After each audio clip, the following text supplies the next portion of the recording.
sometimes, they just do them really fast and it doesn't matter.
días a todos. Son las 10:15. Todavía nos preparamos para la Junta del Concilio de la ciudad de Los Ángeles. Tenemos 6 miembros presentes. Necesitamos 10 para el quórum. Gracias, señor Garcete, la señora Garou, Labange, Perry y Zahn. Todavía faltan el señor Cárdenas, el señor Reyes, el señor Smith y el señor Weiss, para que ellos vengan aquí a la Cámara del Concilio. Por favor, tengan conocimiento que necesitamos 2 reuniones de comités arriba que están tomando lugar ahora. Tuvimos un receso de 2 semanas y estamos tratando de ponernos al día. En cuanto acaben esas reuniones, comenzaremos con nuestra junta. Gracias.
Good morning, everybody. Thank you for your patience. Buenos días a Welcome to todos. City Gracias Hall, por welcome su to Council paciencia. Chambers, Buenos and días welcome al to a meeting of the Concilio. Los Angeles Buenos City días Council a la reunión for de today, la Junta del Tuesday, Concilio September de 6, la ciudad de Los Ángeles 2005. del The City martes Council meets every Tuesday, 6 de Wednesday, septiembre, and Friday at 10 a.m. 6 de Meetings are septiembre open to the del public, and we do 2005. invite you to Las join reuniones us. están abiertas For al members of the público public unable to y attend le council invitamos meetings, a we que can be acudan. viewed live on your cable station, Channel 35. Pueden We can also be sintonizarse viewed live via en el webcast en el from the canal de city's cable homepage or heard 35 via y council phone. también a través Madam Clerk, del please call the roll. internet. Cardenas, Señora Garcetti, secretaria, Gruel, Han, Labange, pase la Parks, Perry, asistencia. Reyes, Rosendahl, Smith, Weiss, Stein, Padilla, 10 members present and a Hay 10 quorum, Mr. miembros President. presentes Thank you very y much. un The quórum, council is señor now presidente. officially in El session. concilio entonces está Colleagues, this abierto a la being sesión. Tuesday, the first meeting of the Colegas, week, it is este our es el custom to have a martes, moment el of primer, inspiration in lieu of our la guest primera speaker junta this morning. I'd ask us all to please de la semana rise y tendremos and un ask momento de inspiración, ya que no that you join me in observing vamos a a moment of silence for pararnos the y victims and observemos the un momento de surviving silencio families para of the los víctimas victims y los of Hurricane Katrina and y las its familias devastating sobrevivientes impact del in huracán the southern part Katrina of our country.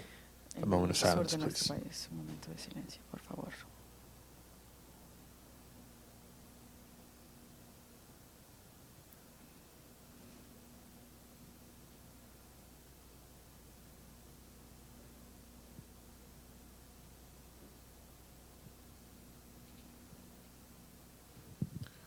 Thank you very much. Muchas gracias. For a special announcement, let me recognize Anuncio Councilmember especial, Perry. quiero reconocer al concejal Perry. Thank A you la very much, concejal Mr. Perry. President. Gracias, señor presidente. Mr. Parks and I Señor would Parks y yo like to quisiéramos invite all of you to invitarlos join a us todos a at our Civic reunirse Center con nosotros Katrina en el Relief Drive tomorrow morning Civic Center in Katrina Los Angeles Relief City Drive. Hall, beginning at 5 Mañana a.m. in the morning until Por 7 la p.m. mañana at night. en el- It will en take el place in front of ayuntamiento, City Hall comenzando a las East 5 de la under the mañana hasta las pedestrian 7 de la bridge noche. on Main Street between Y First and tomará Temple. lugar This event will focus on bajo raising el funds puente for the entre Salvation la Army's Primera y efforts to Temple. provide ground support Esto para to the poder victims of Hurricane Katrina proporcionar in the Gulf states. apoyo- Monetary apoyo a donations las in the form of víctimas del huracán check or Katrina. cash will be accepted on-site Donaciones de by dinero Salvation de alguien en Army efectivo representatives. o en cheque The drive is serán hosted by recibidos por ABC7 los and representativos- KJLH. representantes Come de and help us, please, ABC. make this a Por great favor, success. ayúdennos. At the last fundraising drive Representantes hosted del at Dodger Stadium last week, Salvation Army, $500,000 por was favor, raised ayúdenos. to support victims of En el- Hurricane la Katrina. última And I know that we recaudación can make de our event even more Se successful. recaudó medio millón, People are aware, if they're medio not, millón de the dólares para Salvation las Army víctimas is currently y para providing las personas que food, no sepan, counseling services to el storm Ejército de victims Salvación and first está responders in the Gulf Coast proporcionando states. A medicina, $100 comida, donation to Salvation Army will feed a family of 4 for 2 una days, donación de $100 provide 2 cases of drinking water and one household cleanup proporcionará kit mucha containing ayuda broom a mops, para las buckets, and víctimas. cleaning supplies. Additionally, donations will help support their current effort to create an emergency radio network to Cosas connect para families limpiar, with their loved ones. y Donations can medicinas. also be made 24 hours a day, 7 Se days a week. necesitan en- Please call las donaciones también se puede hacer 7 días a la semana. SAL8RMY or 1-800 visit your website at o vaya al www.salvationarmyusa.org. And a special thanks to www.salvationarmy.org. ABC7 and radio station KGLH for También supporting gracias us a and la making our request to the estación de Army radio to be able to do KGLH. this. Over the weekend, Y Mr. Parks and I were both out les he in our pedido respective que hemos communities, hecho and particularly al the Ejército de faith-based Salvación para community, que- and received emails throughout the course of the que weekend se- of people que nos looking for their hayan relatives, ayudado- and I que can nos hayan tell you, ayudado a hacer in most esa cases, the recaudación. Army responded in Y quiero a day decir, or darle less gracias al in Ejército de helping them Salvación por relocate todo- or locate their relatives. So the help they provide is toda la- real, toda and la it's ayuda que substantive, nos and it's ha fast. proporcionado.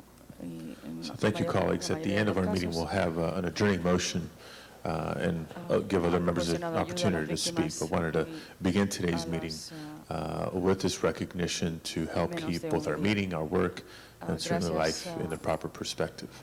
concejales, While we're still standing, al- if al final de I can ask Mr. nuestra Zine to lead us junta, in our Pledge of le Allegiance. demos, Please place your hand over your heart. la oportunidad Pledge allegiance. de ayudar de Flag. hablar a los otros miembros del concilio. Vamos ahora a hacer el juramento de la bandera. One nation, under God, indivisible, with liberty and justice for all.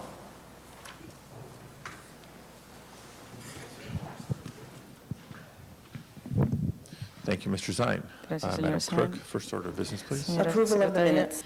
Mr. Cardenas moves, Mr. Garcetti seconds, Commendatory Primera resolutions moción. for approval. Mr. Parks moves, and then Recomendamos Ms. que se Rule aprueben los seconds. minutos de la Mr. semana President, on pasada, the regular de la agenda, última junta. items noticed for public hearing, items 1 Las through notas han 4 sido are aprobadas street lighting del 1 al ordinances, 4 either son confirming or abandoning ordenanza. the assessments. Members, items 1 through 4 are now before us, and I do Entonces not nos have presentan requests desde al from members frente de of the public nosotros, to ya address the que no hay, council on these items. no hay Public pedidos hearings are en miembros open and del closed. público para Request to que call se any of dirijan these al items concilio con special. respecto a esto. ¿Hay Seeing alguien que none, let's quiera open the roll, close the nombrar roll, alguno de estos tabulate the vote. artículos como 12 especial? ayes. Those are approved. Tabule los votos. Next item, please. 12 sí se Items han 5 aprobado. through 14 Del are 5 also al public 14 hearing también items, and the action for audiencias recommendation públicas for y también council action would be to continue the hearings and y ordinances la to recomendación September que ha dado el 27th. concilio es que se posterguen las audiencias Members, hasta el items 5 27 de through 14 now septiembre. before us, and Ahora again, se I do not have presentan del requests from 2 members al of the public to 14 address the frente a council. nosotros.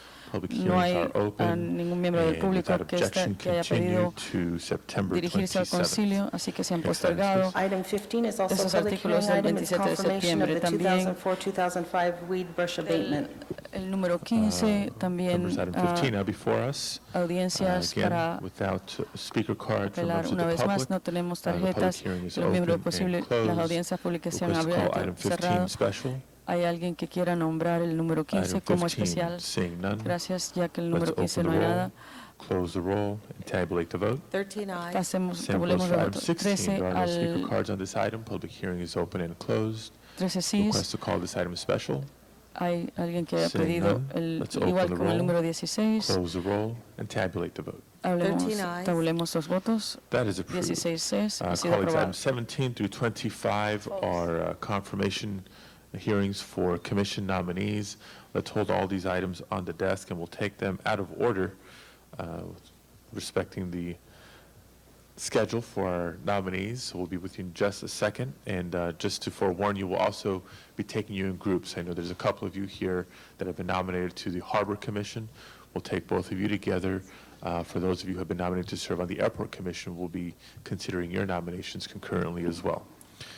Next items, please, Madam Clerk. Next items, Mr. President, items 26 through 82 are Del items for which 26 al public hearings 82. have been held. On Ya items estos son 31, artículos en que excuse se me, han item 31, ya se there han are 3 escuchado reports on the audiencias file. públicas. A Hay motion varios is reportes required. en el And expediente. also, I believe Se there's a request for necesita continuance una on 27, petición y and creo que hay item number 63, a pedidos request para to withdraw postergar that el and refer that 27 back to y el HCED committee. 53 Okay, que let's, se without objection, continue item retraiga y que 27. se mande a LBC. Item El 63, número there's no 27, del objection, 27 al is referred 63. back to El committee. número 63 entonces se vuelva a Other special volverá a announcements, remitir Ms. al Madam Clerk, on these comité. items? Señora secretaria, Mr. por President, favor, en and, esos artículos, reports are to be submitted on 57, reportes para que se 58, and also on the presenten commission appointments 20 through 57, 25. el 50 Okay, so should we hold 57, 50 on the desk? entonces I believe CENR is meeting on pudiéramos, that this morning, and the recommendation will be coming in. mantener el Okay, well, let's await the report on those items. 57 al 60 Colleagues, these en items los have had escritorios. hearings in committee. Estos A artículos motion would be ya required se to han reopen the public hearings. oído audiencia, Request a for no ser specials, que Ms. Rule. se Just wanted pidan item number una 77 to audiencia be continued pública. until Friday.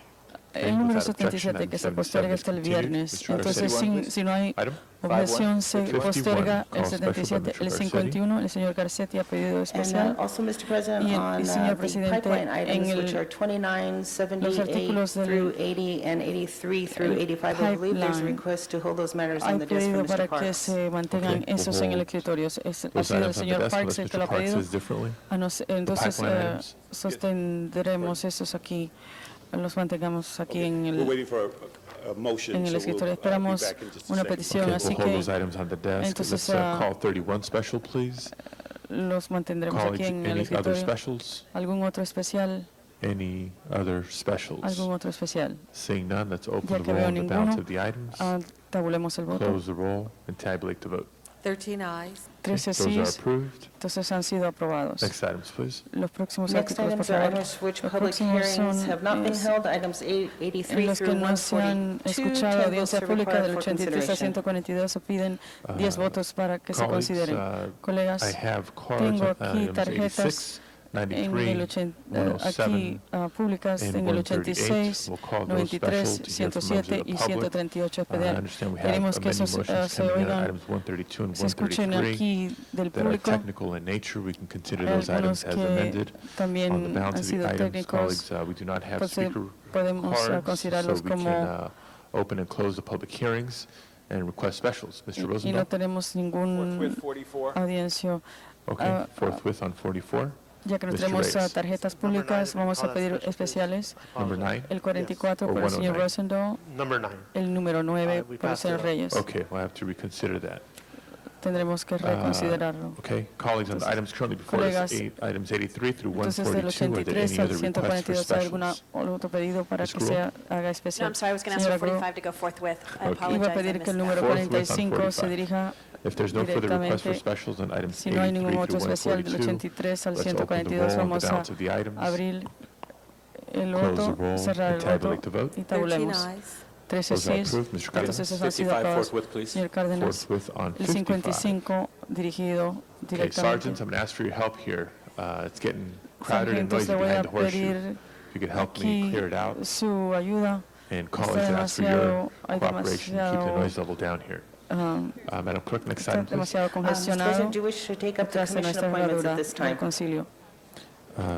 Yes. Okay, 17 and 18 are El 17 y el confirmations to 18 the son Harbor Commission confirmaciones for a la Comisión de Mr. Harbor Joseph Radisich del and señor Ms. Geraldine Lopez Joseph Mendoza. Radisich y la señora Colleagues, Geraldine López Mendoza. 17 and El 18 número now 17 y before us. 18 se We're going to have our presentan frente a two nosotros. Harbor Commission nominees. Please come Los forward. nominados para el Harbor Commission.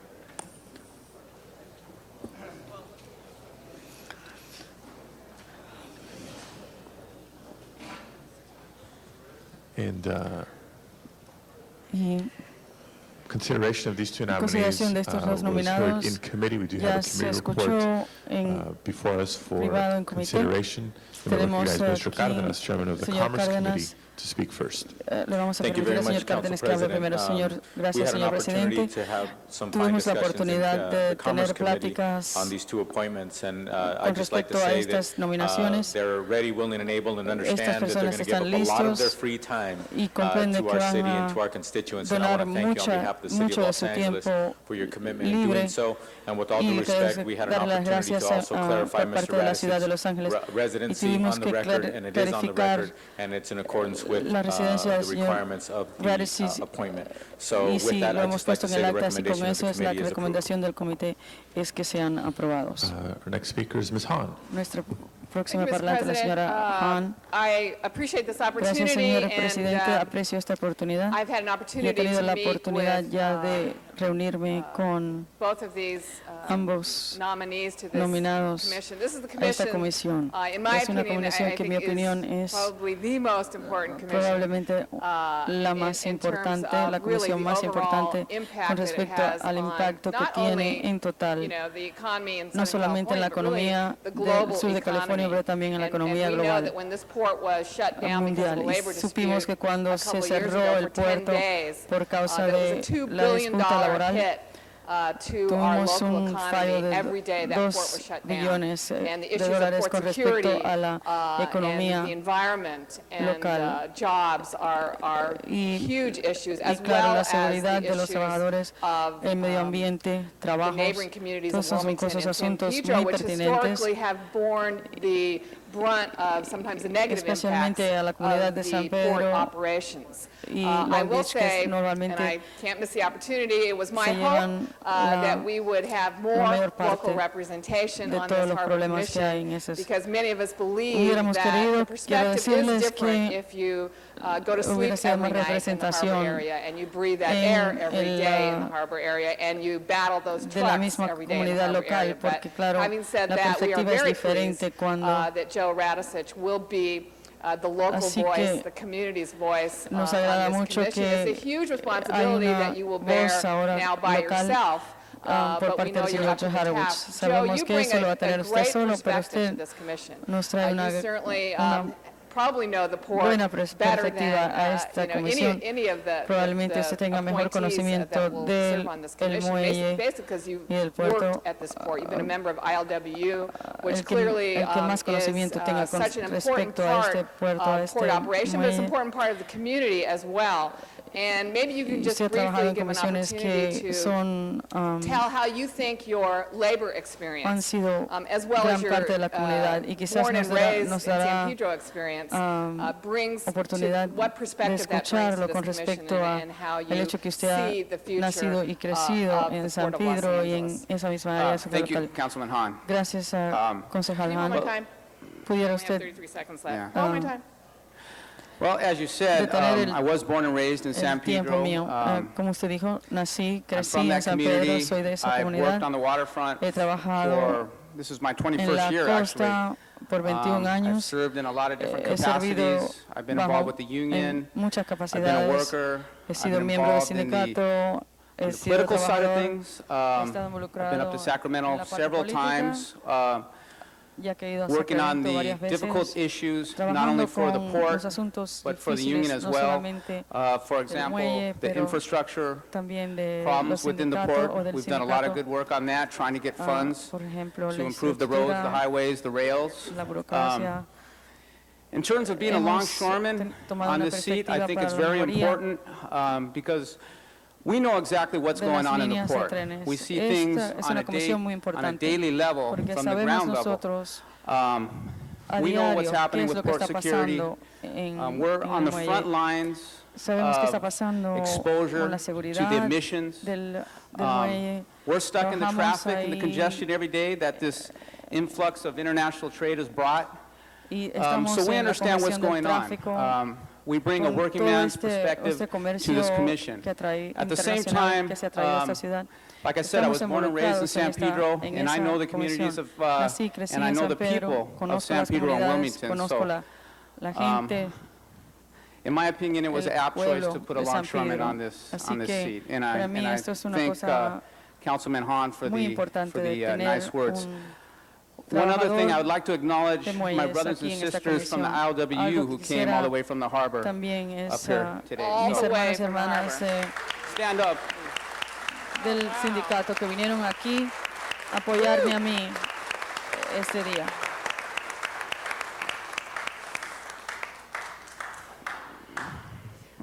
Well, thank you, and I'll ask you one Gracias. more thing, and I Una also, cosa más.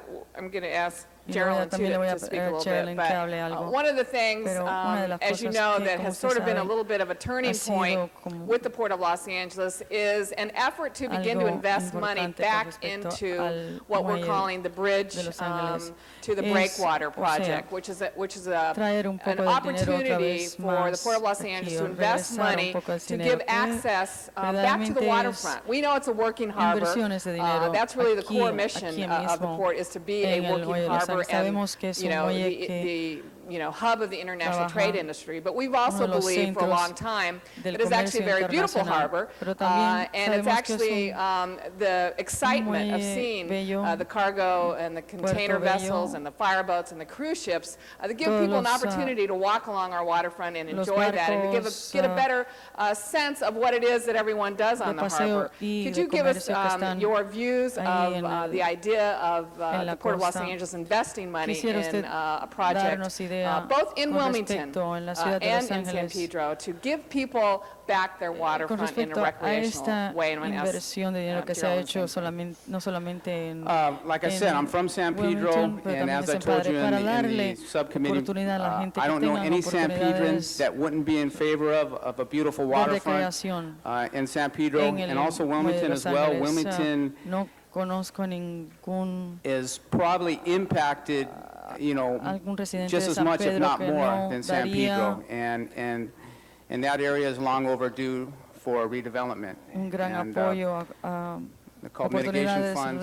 recreativos The port definitely owes the local communities that. y esos Well, son thank you, and it's my fondos opportunity que again just se to thank all the recaudarán working men and women especialmente con who ese work on our propósito. docks day in and day out. Así que la And in comunidad my apreciará opinion, mucho. Una vez really más, quisiera are the eyes and darle ears in terms las of being on the gracias front a los line. trabajadores que This trabajan is how I en el feel muelle personally. Our men and women are on the front line cada of the war día on que terrorism. entran.